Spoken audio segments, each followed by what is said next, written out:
Hi, this is Zach Mir with the US Chartbreakers for Friday, the 5th of May, here at Zach's Traders Cafe. And starting off with the S&P, where the support for this market coming in just near to the rising 50-day moving average, around 40.40.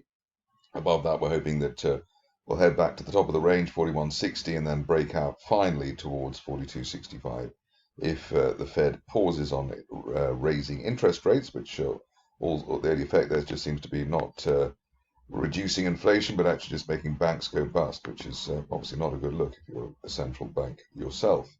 Moving on to the stocks, and luckily we've got lots of repeats, and repeats normally means that the previous bullish calls have gone well. First one is Actelis, which managed to retest the top of that broadening triangle, which we were hoping for to happen by the end of the month. Obviously, that happened by almost at the end of the day, actually, given that this stock was covered yesterday. We've come back to the 50-day line around 3.9. Above that, we're still looking for another definitive move towards the $10 area.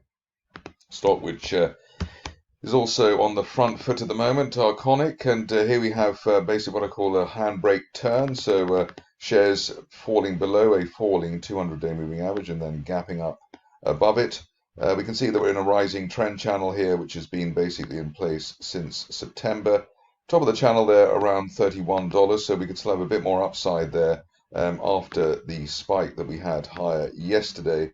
And the upside really bounded while we hold above recent support for the shares around the 26.30 area. So above that, still looking for 31 or more.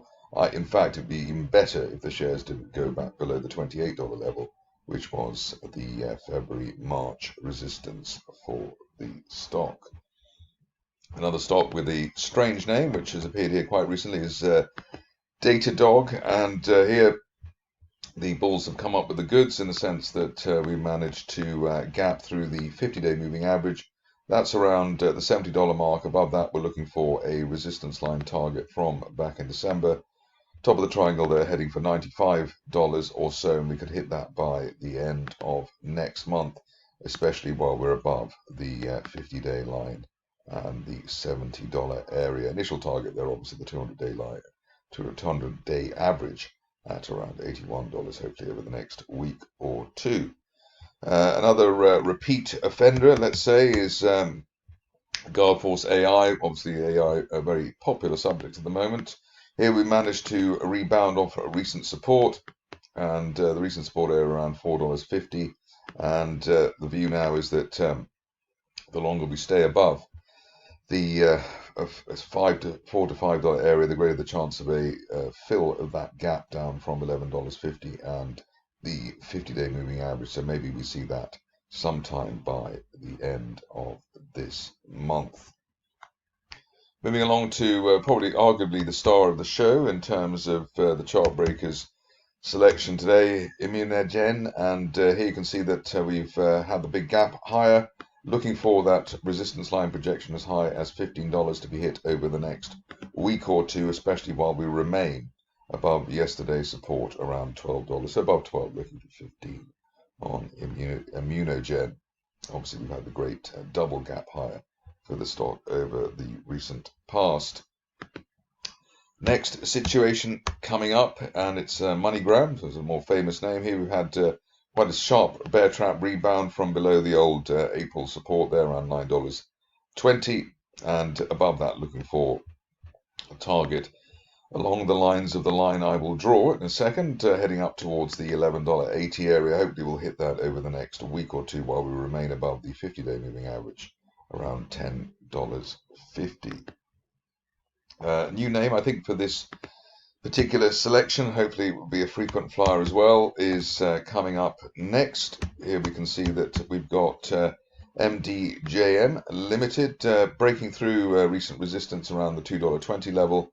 Above that, we're looking not only for a retest of the $3.50 area, but also for the shares to head as high as a February 2022 resistance line projection, top of that triangle from that time as high as $4.50. Hopefully we'll see that by the end of this month while we remain above $2.20.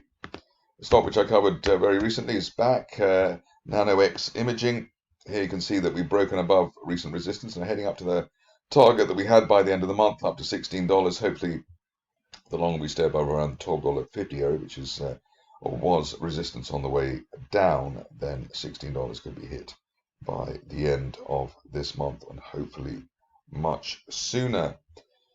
Interesting machinations at Shopify, where I believe that some people were let go from work. Here you can see an unfilled gap to the upside, which completes the gap down that we had. We're already looking for the shares to head up up along this rising trend channel from back in August. It's a requested stock, I think, a few weeks ago, and the target now $65, while we hold above the initial resistance area for 2023 around 53. So above 53. Looking for 65, ideally as soon as the end of this month.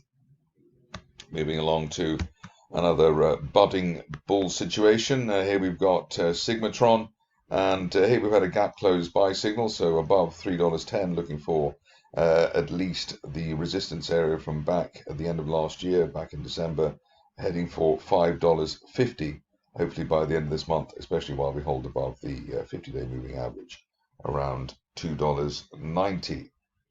3 stocks to go now. First one is one which is encouraging, I would say, Soligenix, and here you can see that we managed to gap through the 50-day line. We're struggling maybe to hold on to that area.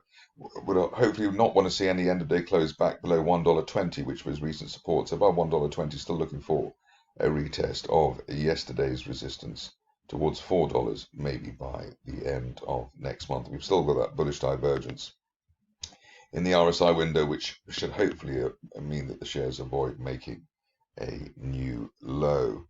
On to Toro, which I have covered in the recent past. Here, situation. So with the stock grappling with the neckline resistance, the old neckline resistance there around the $3.30 level. Above that, we're looking for the next level up as high as $4.30, which is basically last month's resistance, and hopefully we'll see that over the next couple of weeks. Finishing off with a new name for here, Wayfair, and here a gap to the upside through the 50-day moving average. That suggests that we should at least be able to get up to the 200-day line. That's currently around $42 by the end of this month, while we hold above the floor of the gap at $33. That's it for me today. More updates over the weekend.